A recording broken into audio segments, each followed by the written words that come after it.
I'm Paul, 32 years old, and I run a construction equipment rental business in Phoenix, Arizona.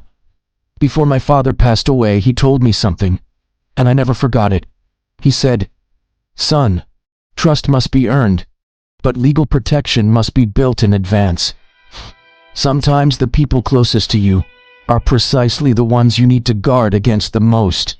At that time, I didn't fully understand the weight of this statement, until I went through 3 years of marriage with my wife. Over these 3 years, she gradually changed. She kept asking frequently about the operational details of the company. She also kept prying into the specific details of my father's estate.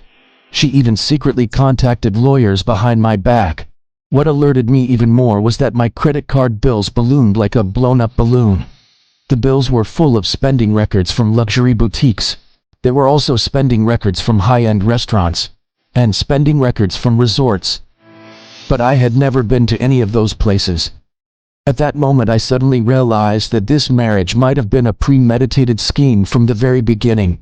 From that point on, I started preparing quietly, laying the groundwork for the possible upcoming outcome. Finally, the day of the divorce hearing arrived.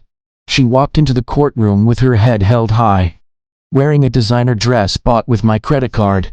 Her eyes were full of the pride of certainty that she would get what she wanted, as if she was already convinced that her lawyer would help her take everything away. Her friends sat in the back row. Their eyes had the look of waiting to see the show, waiting to see me fail miserably and lose everything. The hearing proceeded to the property division part.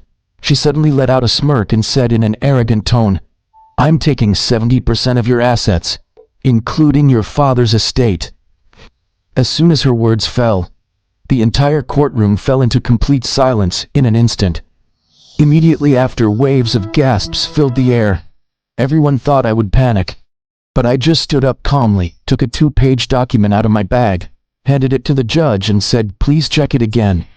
The judge took the document doubtfully, glanced through it quickly, then he looked up and fixed his gaze straight at my wife, and suddenly burst out laughing. Wondering why the judge laughed, comment part 2, and I'll tell you the shocking truth she never expected.